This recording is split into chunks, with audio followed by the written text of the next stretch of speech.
Well, it's me again. What's Spork? I'm getting used to saying this for every video now, but the script is certainly going to be probably a tad confusing to listen to, but hopefully entertaining nonetheless.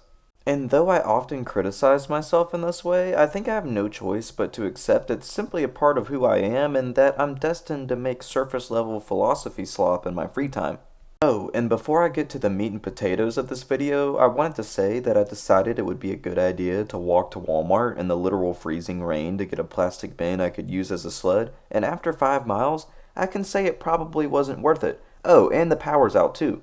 It doesn't help that the university is snow plowing the entire town, so not only are the nice hills no longer so good for sledding, I'm pretty sure that my 8 a.m. lab on Tuesday is waiting for me.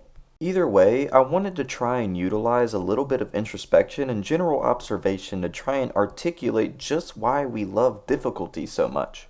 Of course, you might be thinking, well, I don't particularly like doing hard things, and that's actually great because I wanted to talk about how much we hate it too.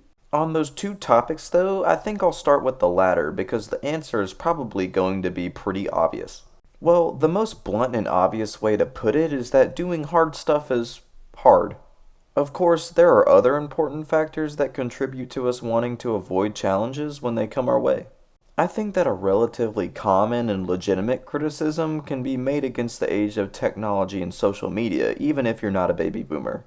I mean, if you go on Instagram Reels and don't come across the most absolute piece of dog shit, random slop thrown together, something we lovingly call brain rot, then you probably would be doing yourself a favor if you let your phone gamble for you. It's pretty semi-obvious that with constant access to machines that can grant us instant gratification, the desire to pursue more arduous means of attaining dopamine seem rather fruitless when we can get it for pretty minimal effort. A biological perspective would be a pretty decent one to take as well. After all, it seems plausible that we might be inherently attracted to laziness, particularly when action is unnecessary for the sake of avoiding the waste of energy. Obviously, this isn't really as much of a problem when most people aren't relying on taking down a mammoth once a month to survive, but perhaps this sort of condition has left a bit of an imprint on us. For a final perspective, the transition of jobs, particularly in well-developed countries, from hard physical labor to more sedentary environments has also likely helped encourage inactivity. Even for more heavy lifting jobs, they tend to be much more feasible when we consider improvements from tools like a pickaxe to that of a drill. While I just mentioned that perhaps being lazy can have benefits such as conserving energy, I think it's unbearably obvious that we can often be lazy to a fault. Choosing inaction when if should. This could easily be seen because we often choose inaction when action would inarguably lead to the creation of a better circumstance for ourselves. Of course, should you choose not to care about the benefits of hard work, then perhaps it's rational you simply not choose a path labeled by most as optimal.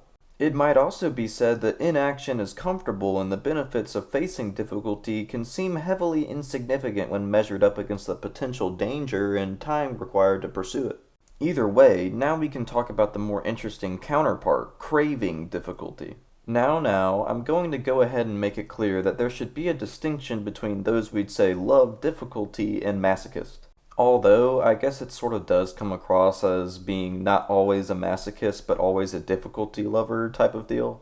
But let's start by stating the obvious. There are plenty of benefits that come alongside taking difficult routes in life. The odds simply are, if you work harder than everyone else, you're likely to perform better than them. Of course, we're assuming that the everyone else doesn't include someone who was born with a net worth of $1 billion. Hard work and facing pain isn't always about simply doing better in a societal sense, though. Consider ultra-marathoners. Despite the fact they basically get no street cred, they perform a sport nearly guaranteed to leave them with severe arthritis at 70 purely for the love of the game.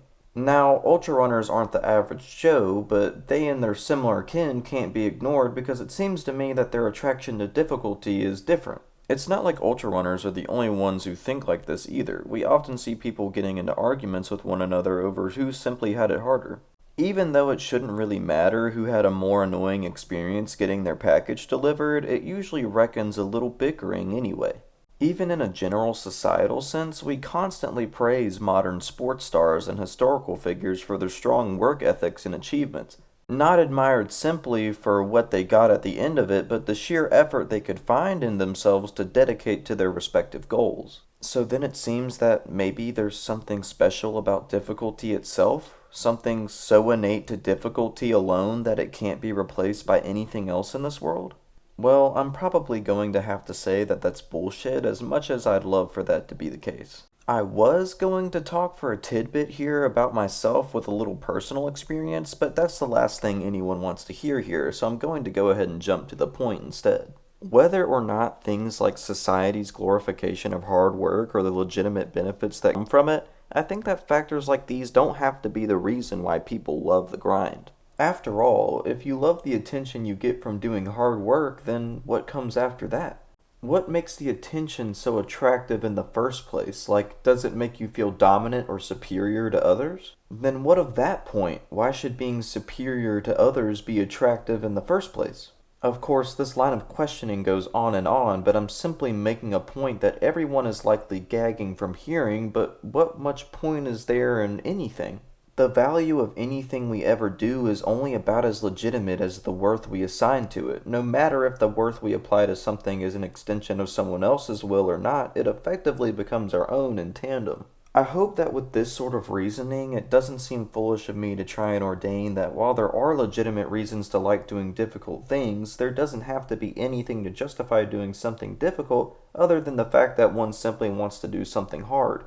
I do believe that in pretty much every case, this thirst for challenge is to sate our hunger for purpose, and should we decide that the challenge is palatable, then that's simply what it is. Purpose doesn't have to be something complicated and orchestrated in a way to force other people to be in awe.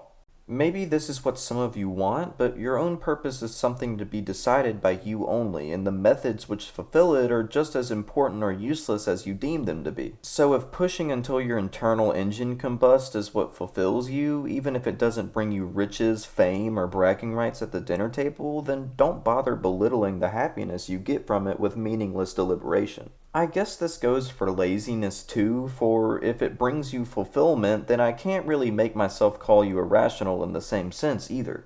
Though, I think it would be best for us to consider the utility of both laziness and major gusto, but not go so far as to claim that anything other than themselves must justify the pursuit of either. So, whether you want to be lazy all day or become an extreme workaholic, as long as you're working towards some pursuit of fulfillment and purpose in your life, then I can't really diss you on either basis.